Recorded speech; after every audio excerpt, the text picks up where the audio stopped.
مریم نے کہا کہ پروردگار، میرے ہاں بچہ کیوں کر ہوگا کہ کسی انسان نے مجھے ہاتھ تک تو لگایا نہیں۔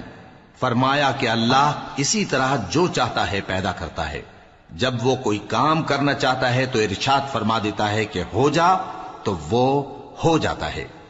اور وہ اسے کتاب و حکمت اور تورات اور انجیل کا علم عطا کرے گا، اور عیسیٰ بنی اسرائیل کی طرف پیغمبر ہو کر جائیں گے اور کہیں گے کہ میں تمہارے پاس تمہارے پروردگار کی طرف سے نشانی لے کر آیا ہوں، وہ یہ کہ تمہارے سامنے مٹی سے پرندے کی صورت بناتا ہوں، پھر اس میں پھونک مارتا ہوں تو وہ اللہ کے حکم سے سچ مچ پرندہ ہو جاتا ہے، اور پیدائشی اندھے اور ابرص کو تندرست کر دیتا ہوں،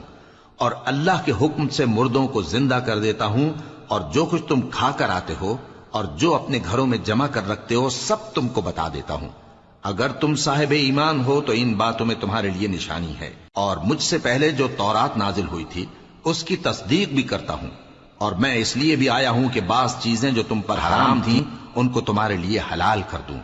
اور میں تو تمہارے پروردگار کی طرف سے نشانی لے کر آیا ہوں، تو اللہ سے ڈرو اور میرا کہا مانو۔ کچھ شک نہیں کہ اللہ ہی میرا اور تمہارا پروردگار ہے، تو اسی کی عبادت کرو، یہی سیدھا رستہ ہے۔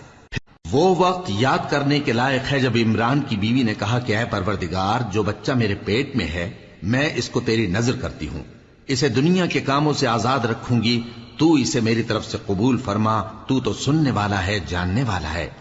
پھر جب ان کے ہاں بچہ پیدا ہوا تو کہنے لگی کہ پروردگار، میرے تو لڑکی ہوئی ہے، جبکہ اللہ خوب جانتا تھا جو ان کے ہاں ولادت ہوئی تھی، اور نہ ہوتا لڑکا مانند اس لڑکی کے۔ اور کہنے لگی میں نے اس کا نام مریم رکھا ہے، اور میں اس کو اور اس کی اولاد کو شیطان مردود سے تیری پناہ میں دیتی ہوں۔ تو اس کے پروردگار نے اس کو پسندیدگی کے ساتھ قبول فرمایا اور اسے اچھی طرح پرورش کیا، اور زکریا کو اس کا کفیل بنایا۔ زکریا جب کبھی عبادت گاہ میں اس کے پاس جاتے تو اس کے پاس کھانا پاتے۔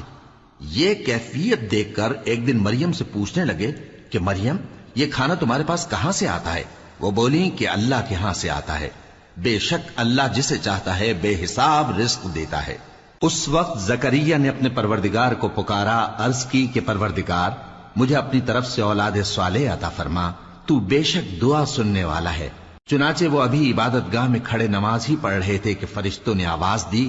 کہ زکریا، اللہ تمہیں یحییٰ کی بشارت دیتا ہے،